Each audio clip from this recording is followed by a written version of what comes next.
पुत्रदा एकादशी। पौष महीने के शुक्ल पक्ष की एकादशी पुत्रदा एकादशी के नाम से प्रसिद्ध है। संतान की इच्छा रखने वाले माता पिता के लिए यह व्रत श्रेष्ठतम वरदान की तरह है। यह तिथि सब पापों को हरने वाली, पितृऋण से मुक्ति दिलाने में सक्षम है। जगत गुरु भगवान विष्णु इस तिथि के अधिदेवता हैं। इसलिए जप, तप, दान, पुण्य और सकाम अनुष्ठान पूजा के लिए यह सर्वोच्च तिथि है। चराचर प्राणियों के लिए इससे बढ़कर दूसरी अन्य कोई तिथि नहीं है। इसके विषय में यह कथा है कि भद्रावती नगरी में सुकेतु नामक राजा था।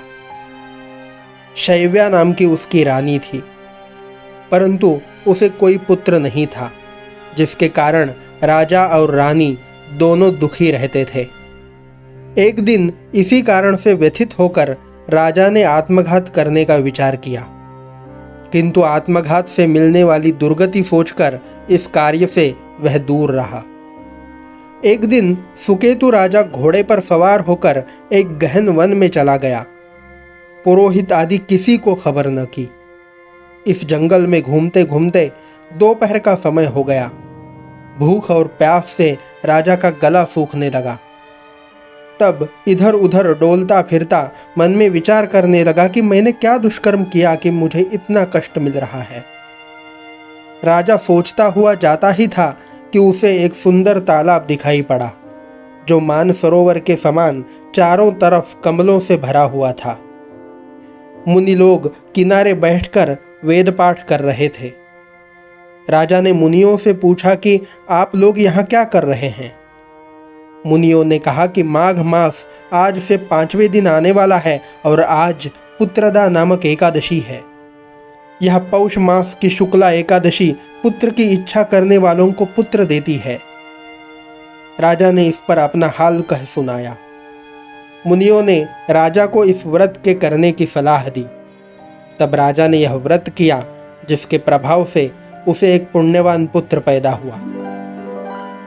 आइए जान लेते हैं यह व्रत कैसे करना है।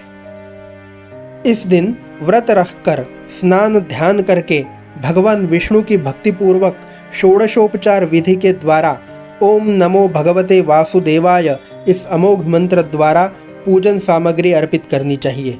पूजन के मध्य भी इस मंत्र का जप करते रहना चाहिए। समापन के समय श्रद्धा भाव से इस मंत्र के द्वारा जनार्दन की प्रार्थना करनी चाहिए। मैं एकादशी को निराहार रहकर दूसरे दिन भोजन करूंगा, आप मुझे उत्तम पुत्र दें, ऐसी प्रार्थना करनी चाहिए।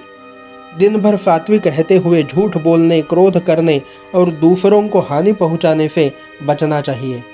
इस प्रकार व्रत करके एकादशी के महात्म्य की कथा सुननी चाहिए। तो दोस्तों, अगर जानकारी पसंद आई है तो ज़रूर इस वीडियो को लाइक तथा शेयर कीजिए और चैनल को सब्सक्राइब कीजिए। धन्यवाद।